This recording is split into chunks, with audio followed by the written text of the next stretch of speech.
Hello and welcome to lecture 15. We are discussing about the turbojet engine.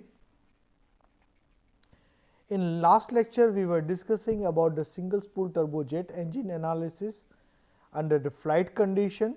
Then we tried to compare say performance for both ground as well as flight condition, and in order to compare we have varied the pressure ratio, putting turbine entry temperature to be constant. Then we have kept the turbine entry temperature to be constant and vary the pressure ratio. We were also discussing about the effect of change of mass flow rate, air mass flow rate. Now, let us try to analyze what all we have learned in a different way. So, in last lecture I was discussing about the selection of these parameters, say what need to be my pressure ratio, what need to be my turbine entry temperature. So, let us try to understand that in the fundamental way. So, here in this case this is a representative of my single spool turbojet engine, and here this is representing J85 turbojet engine.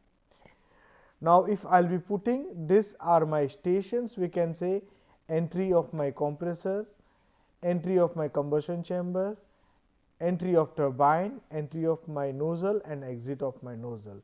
And this is what I am sure you can plot in a nice way. So, just try to plot this on TS diagram. So, here if we look at this is my entry condition, that is what we are representing in terms of say my ideal process 1 to 2, it is my compressor, 2 to 3, that is what is my constant pressure heat addition process in combustion chamber, 3 point that is what is my turbine entry point or say maximum turbine entry temperature. This 3 to 4, that is what is representing my expansion process which is happening inside my turbine, and from 4 to 5, that is what is representing my exhaust nozzle. Now, here in this case this is what we know as our Brayton cycle, or we can say Joule cycle or the constant pressure cycle. So, if we will be taking the parameters, suppose if I say on x axis we are having say pressure ratio, on y axis suppose if I will be considering say efficiency, since this is what is my ideal condition. So, I will be putting my pressure ratio and say thermal efficiency here. Now, it says if I will be increasing my pressure ratio and putting my turbine entry temperature to be say 700 Kelvin, we will be having particular pressure ratio for which my efficiency will be highest. Same way, if I will be increasing my turbine entry temperature, for pressure ratio we will be having say efficiency to be higher, even higher when we are moving with the higher temperature, and it says like it is indicative that you need to select your turbine entry temperature to be higher and higher. So, in order to achieve the higher thermal efficiency in future, we are expecting the temperature to be in the range of maybe 1800 degree centigrade or maybe 2000 degree centigrade. So, this is what is indicative of say improvement of efficiency with the pressure ratio and our say turbine entry temperature. So, this is what is representing my ideal condition.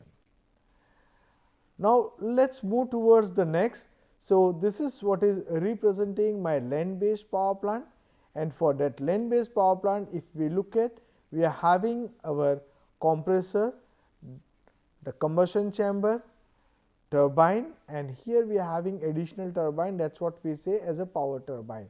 So, we can say my turbine what we are having, that is what is used to rotate my compressor, and additional turbine what we have, it is called my power turbine, and this power turbine that is what is generating the electricity, because that is what will be connected with my say generator, and that generator will be generating my electricity.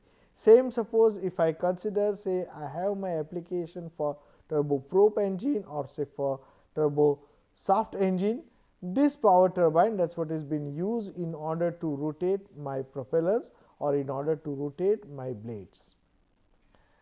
Now, with this fundamental let us move ahead. say this on left hand side, we can say this is indicative of my say Joule cycle or my Brayton cycle. Now, let us try to put this in a different way. The same cycle I can represent like this, where I am having my pressure or say my pressure rise in compressor, it is lower, say it says lower pressure ratio, and if I consider I am having my turbine entry temperature, that is what is a constant. Now, same if I will be putting, I can draw another cycle, say this cycle I am putting as say A. This is my second cycle, I say it is B, where I have increased my pressure ratio, and as I am looking for my turbine entry temperature to be constant. So, this is representing my heat addition process. Same I can move with increasing even higher pressure ratio. So, suppose if I consider this is what is representing my pressure ratio to be even higher, and here this is what is representing my heat addition process. So, let us try to analyze this in a proper way. So, all these three cycles which are possible, it is not that these cycles are not possible, it is very much possible. I can have low pressure ratio, I can have medium pressure ratio, I can have higher pressure ratio. So, let us look at what is the benefit in terms. What we know, the area under this curve under this cycle, that is what is representing my work done. Suppose if I consider say my cycle B, for this cycle B, if I consider the in order to achieve this turbine entry temperature T3, the amount of heat required, that is what will be say lower. Okay. So, you can say if I am looking for say efficient engines, then I need to go with this kind of configuration. Same way you will say, sir, if we will be selecting the third cycle, for that I will be having my amount of heat addition required, that is what will be lower. So, what will happen? Next, the question will come, suppose if I am able to raise my turbine entry temperature, say this, if I will be raising my turbine entry temperature to be even higher, we can say we will be having different kind of configuration. So, if you recall in last lecture, I was discussing about the selection of the parameter which is called pressure ratio and turbine entry temperature. Now, today we will be discussing whole parameter or whole performance in terms of these two parameters, turbine entry temperature and say my pressure ratio. Suppose if I will be putting say T3, here this T3 is nothing but my turbine entry temperature. What it says, it is having limitation. We cannot go beyond certain turbine entry temperature, because there may be chances that my blade will get melt. Now, current technologies in terms of blade cooling, that is what has given the additional benefit to raise this turbine entry temperature. Now, the question is, why do we want to move with a higher turbine entry temperature? So, just look at here, this is representing my pressure ratio and useful work. We can say useful work in terms of my engine, both for say aero engine as well as in terms of my land based power plant. Suppose if I will be putting this, it says this is what is indicative of my all these three cycles. So, here I can say I am having lower pressure ratio. So, my useful work will be lower. If I am having say moderate pressure ratio, my useful work will be higher, and if I will be going here, it says my work output or useful work with high pressure ratio, that is what will be going lower. Now, this is particularly for the particular temperature what we say. This, suppose if I consider this is what is my T3 temperature. Now, if I will be increasing my temperature, suppose if I am increasing my temperature, then I will be having shifting of this point A, B and C towards on higher side. Same if I will be moving, if I go with the higher temperature ratio and if I will be going with the higher pressure ratio, I will be having the rise of useful work. So, here somewhere my turbofan engine, that is what will be coming into the picture. So, when we will be discussing about the turbofan engine, again we will be touching this point. Now, somewhere here this is what is representing my Contd engine, that is what is turbojet engine. You can say where we are having our pressure ratio to be very high, at the same time my turbine entry temperature also is higher. So, in future what we are looking for is we are looking for higher and higher useful work output. That means, we are looking for higher turbine entry temperature. So, if we consider in future somewhere we are lying at this location.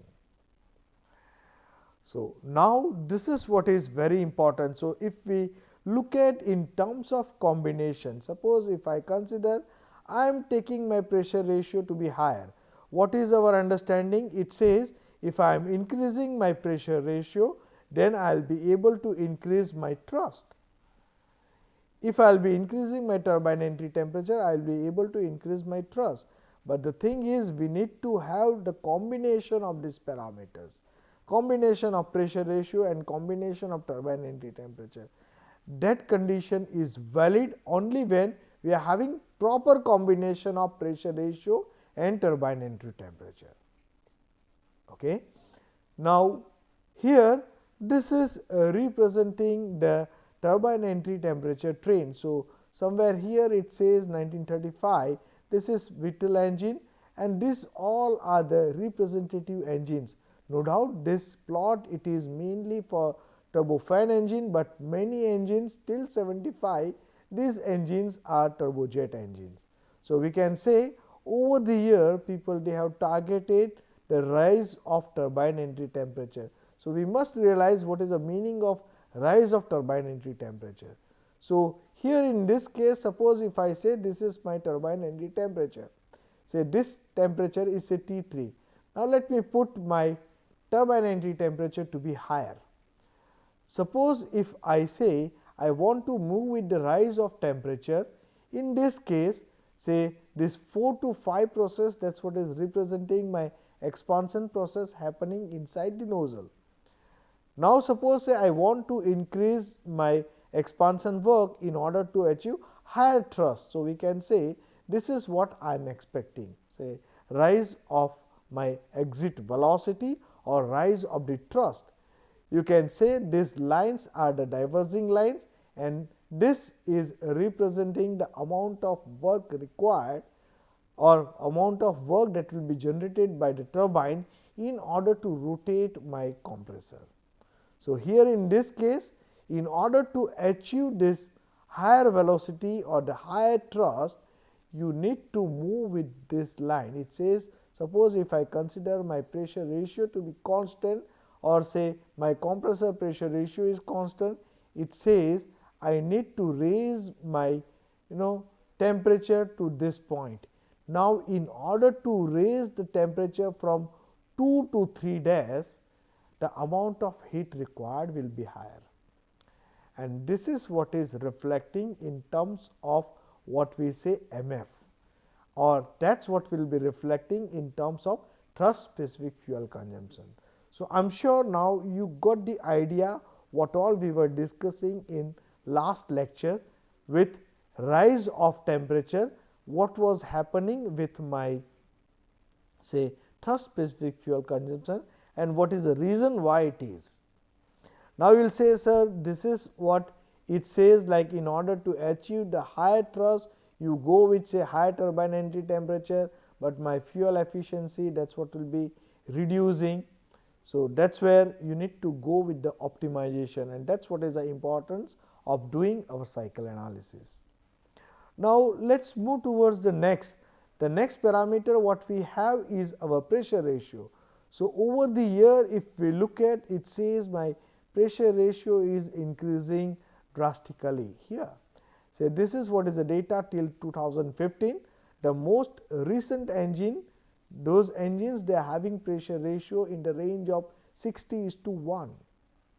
So, you can say people they are moving more towards say increasing the pressure ratio. Now, let us try to analyze with our fundamental what all we know. Suppose if I consider say I want to have my pressure ratio to be say higher, putting my temperature, turbine entry temperature to be constant. Say this is what we will be doing. Say I am raising my pressure ratio here. Now, in order to achieve that temperature, you must realize here this is representing my amount of fuel or the amount of heat I will be adding, and this is what is my actual condition. Now, when I am raising my pressure ratio for particular turbine entry temperature, the amount of heat required will be say lower. Now, what is happening with my thrust? So, here if we look at this 4 dash to 5 dash, that is what is representing my expansion which is happening inside the nozzle. So, you can say in order to have the fuel economy, you must realize in order to have fuel economy, you will be going with the rise of say pressure ratio, but somewhere you need to compromise in terms of your thrust. Now, that is where what I was discussing earlier is coming into the picture. You need to select proper compression ratio, you need to select proper turbine entry temperature. So, that is where the cycle analysis and the parametric study, that is what will be coming into the picture. I am sure you have got the overall idea about what all we are discussing at this moment. Okay. Now, let us try to understand like what is happening with my performance parameter. So, very first performance parameter what we are looking for is my net thrust. So, the fundamental goal for the engine design is to have the required thrust that engine need to generate, and for that we are calculating all our cycle parameters. Now, we are having the next parameter of interest, it is my exhaust temperature, because this exhaust temperature, that is what is correlated with my say exhaust velocity, that is what is correlated with my thrust, and it says it is very much important in terms of my overall efficiency. Okay. At the same time, there is a limitation because of mechanical integrity, that is what will be coming into the picture. The next parameter we can say is my exhaust mass flow. It says my exhaust mass flow rate, that is what is indicative of my overall efficiency. So, this is also equally important parameter. Next what we have is my specific power or the specific thrust. So, this is what is indicative of my output power or maybe my thrust per unit mass flow rate, that is what is entering inside the engine. So, if you recall when we have solved the single spool turbojet engine, for both the cases we have done the parameter, it is called say mass flow rate. So, here it says this parameter, that is what will be affecting on my weight of the engine, what is my frontal area and what will be the volume of my engine. So, this is equally important parameter we can say. Now, other parameter, it is say my specific fuel consumption. So, we are looking for minimizing the specific fuel consumption. Very soon we will be discussing what are the targets. It says my weight or the cost of the fuel are significant. Under that condition, we are targeting our specific fuel consumption to be minimum.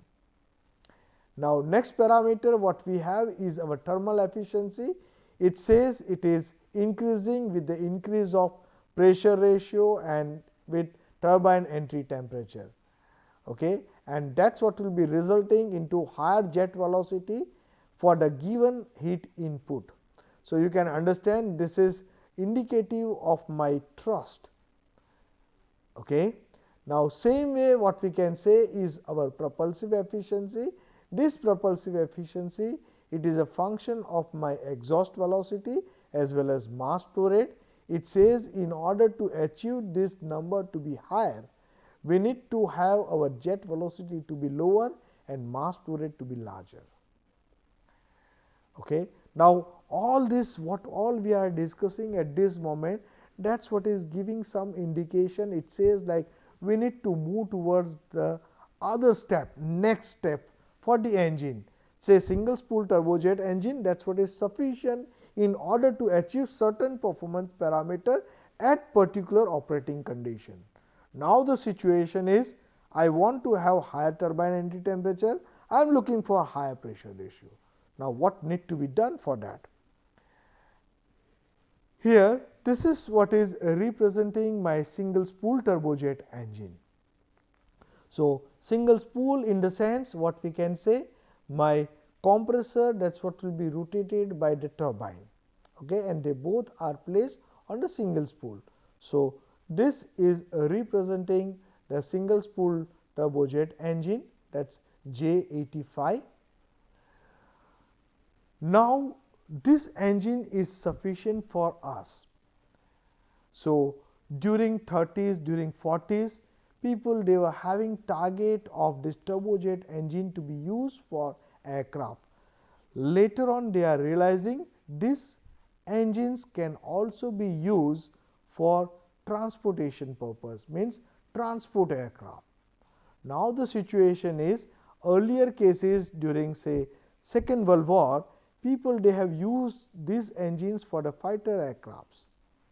They feel this can be used for transport aircraft also.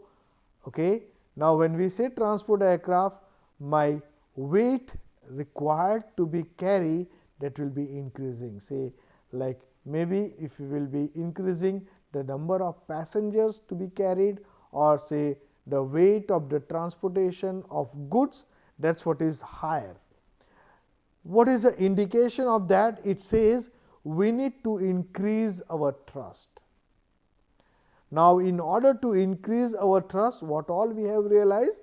It says you can increase your pressure ratio. You just increase the pressure ratio, that is what will be increasing your thrust. Now in order to increase the pressure ratio, you can say here what number of stages we are having, that may not be sufficient. So in order to achieve higher pressure ratio, we need to have more number of stages. More number of stages for the compressor, we need to have more number of stages for the turbine. You will say, okay, let us move with increasing the number of stages, there is no problem. But if we look at carefully what it says, when I am increasing my number of stages for the compressor and number of stages for the turbine, I am basically increasing my overall length of the engine. Because more number of components we have in the engine, we are increasing the weight of the engine.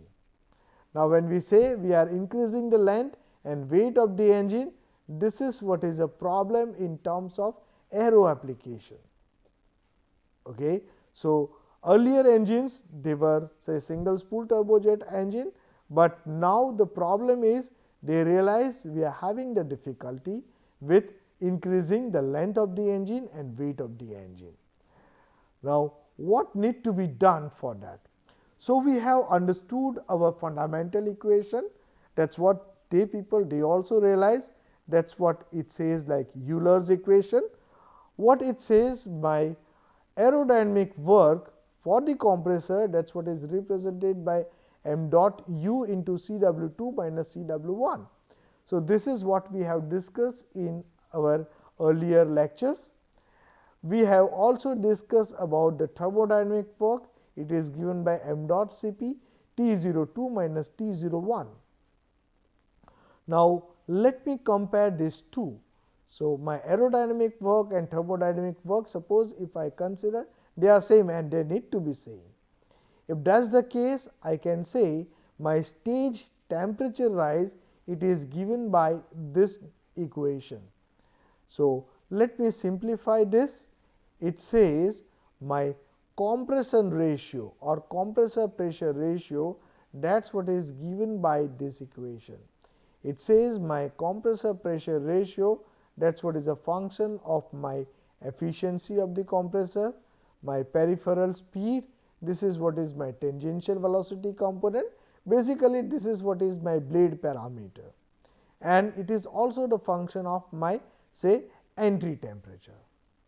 Now here in this case, we will not be touching about this blade parameter. You can say I want to increase my pressure ratio because I want to increase my required thrust. That means I say I have one parameter in hand, that is what can be used in order to increase my pressure ratio, and that parameter it is say my peripheral speed. This peripheral speed, that is what we will be representing as pi d n by 60, where d is nothing but it is my diameter and n that is indicating my say rotational speed. What it says now, in order to increase my pressure ratio, I can go with increasing the diameter of the engine, or maybe I can increase the rotational speed of the engine. Just look at, see, from fundamental equation only you will be getting your solution, and that is what people they are thinking of. Now, in terms of increasing the diameter, we can say my dimensions available for the engine to be installed, that is what we have discussed. It is say limited, it says I cannot move beyond certain diameter. So, that is what is my restriction. What is the other alternative? It says you increase the rotational speed of your engine. Now, in order to increase the rotational speed of the engine, what will be happening?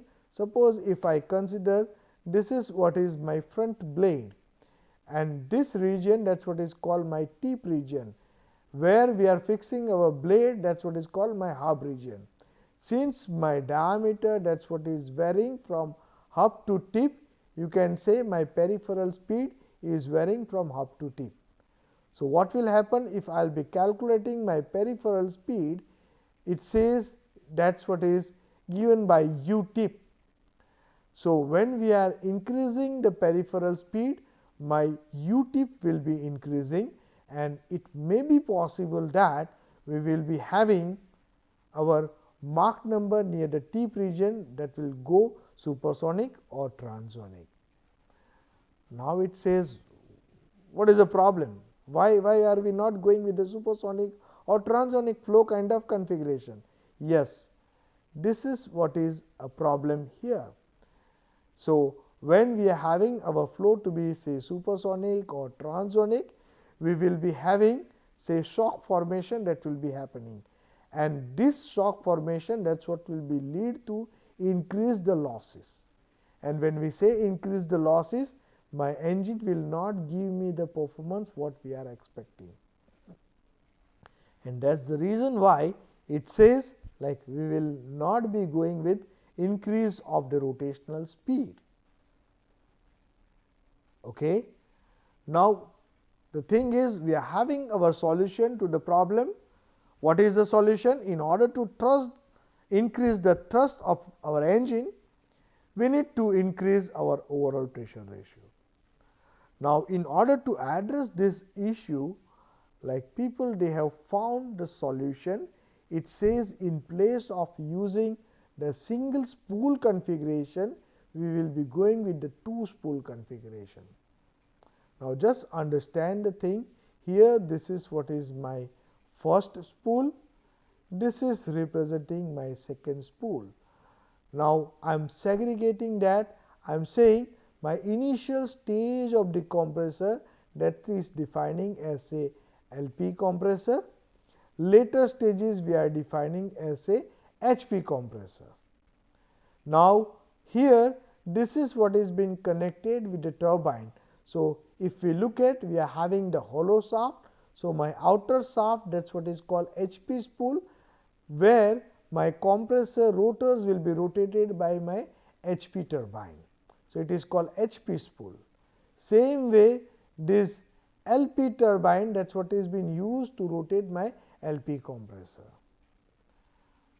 Okay. Now, this is what is giving us the solution. Let us try to realize what is the solution here.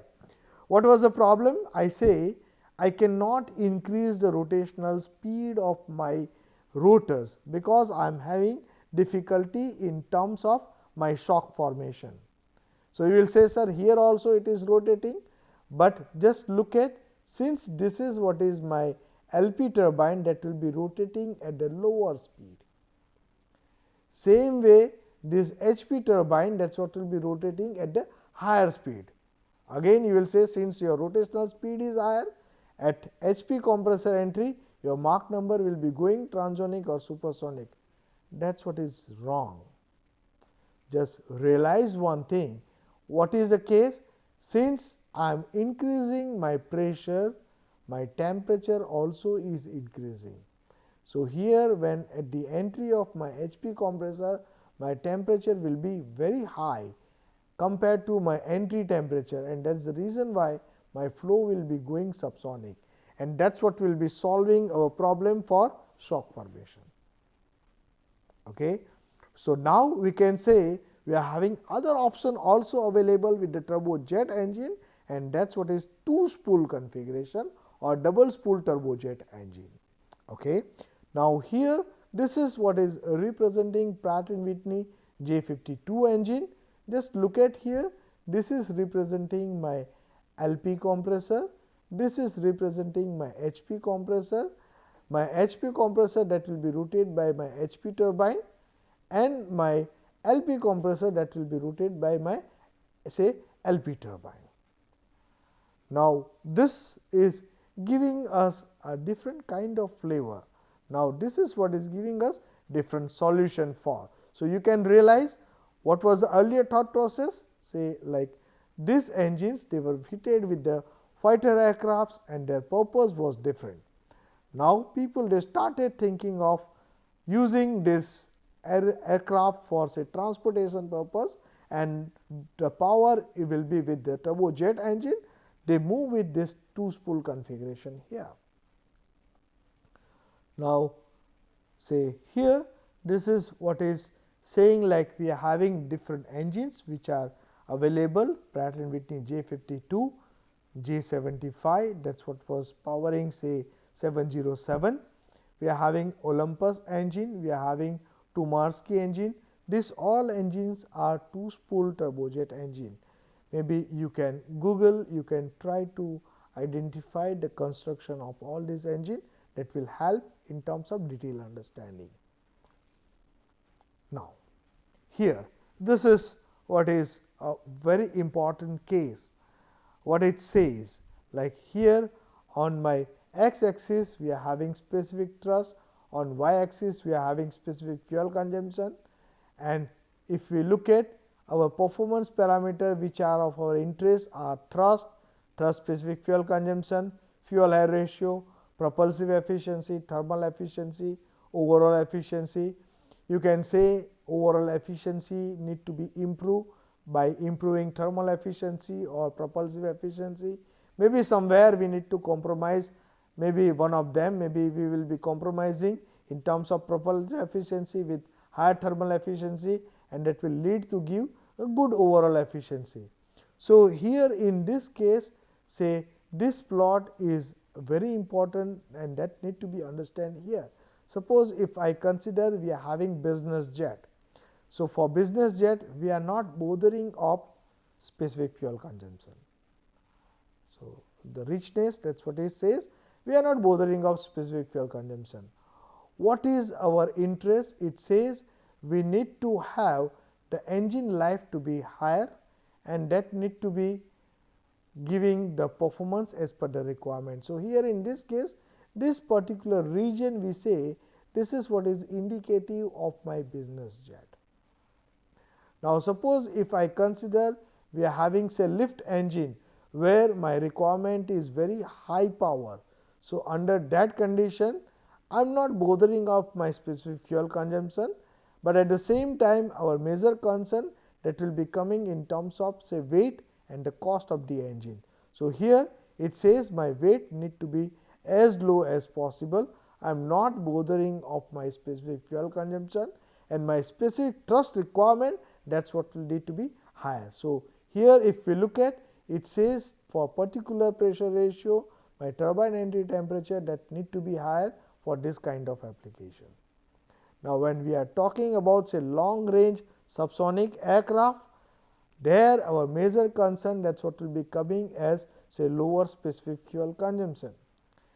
Okay. And in order to achieve this lower specific fuel consumption, it says we need to go with increase of my pressure ratio, we need to go with say combination of turbine entry temperature, and this is what is indicative of my say long range subsonic aircraft. Okay. So, aero engines which are being used for this long range subsonic aircrafts. Okay. So, somewhere here this is what we were discussing. It says we need to have our pressure ratio to be as high as possible. So, under that condition we have discussed what are the limitations. So, it says there is a line beyond which it says we need to go with the multi-spool configuration, and there is a line beyond which we will be going with the single spool configuration. Okay. Now, this is what need to be decided by the engine manufacturing company, whether they will be going with the single spool configuration or they will be going with the multi-spool configuration. At the same time, here if you look at, it says by increasing the turbine entry temperature, we are able to achieve what performance we are expecting. So, under that condition it says after certain temperature limit, we need to go with the blade cooling, okay, or maybe I need to go with say uncooled condition. Okay. So, this is a very good indicative graph, that is what people they are preferring with in order to understand what is our requirement. Now, here this is what is representing the single spool turbojet engine, and this we have already discussed in terms of my say inlet. This is what is representing my actual cycle. 2 to 3 it is indicative of my compression process, and this is representing my actual rise of my temperature or rise of my pressure. There will be drop of pressure, that is what is indicated by say 0.4. We are having our expansion which is happening inside my turbine. So, 4 to 5 it is representing actual expansion process in the turbine. Then we are having say tailpipe, it is represented by process 5 to 6, and next component what we have from 6 to 9, that is what is representing my actual process, that is what is happening inside the nozzle. Now, here in this case, this is what is my 2 spool turbojet engine. Now, for this 2 spool turbojet engine, can you please try to draw the TS diagram? Here we need to be very careful. We are having 2 compressor, we are having 2 turbines, other components that is what is same. Okay. So, let me put this as a case here. It says this is what is representing my actual cycle for the 2 spool configuration, say infinity to 02, that is what is representing my inlet. Okay. Here 2 to 3, that is what is representing my LP compressor. Now, this compressed air, that is what will be going inside my HP compressor. So, this is what is representing 3 to 4 as my HP compression process. In combustion chamber, as we have discussed, we will be having drop of pressure. So, I will be having my temperature to be say 5, that is turbine entry temperature. Can you try to plot for say HP turbine and LP turbine? Let me put my HP turbine case. So, this is representing my expansion which is happening inside my HP turbine. Here 6 to 7, that is what is representing my expansion which is happening inside my LP turbine. We have our tailpipe, that is what is 7 to 8, and from 8 to 9 or 9A, that is what is indicative of the expansion which is happening inside the nozzle. So, this is what is representing a comparison between single spool and 2 spool configuration for the turbojet engine. Now, in next lecture we will be discussing about the cycle analysis that need to be done for 2 spool configuration. How will it be different from single spool turbojet engine? Then we will try to discuss about the performance parameters for two spool configuration also. Then we will try to move ahead with what all we are looking for. So, here we are stopping with. I am sure now you are having detailed understanding of what we mean by single spool configuration, what we mean by two spool configuration. Now, in order to understand the things in more detail, you can go with say NPTEL lecture on aerodynamic design of compressors and fan, where I have discussed about what all need to be done in order to increase the pressure ratio, and that is a very good indicative because of constraint with this course. Specifically for the cycle analysis, we are not touching that part. Okay, just try to go through those lectures and try to understand this case. Thank you very much for your kind attention.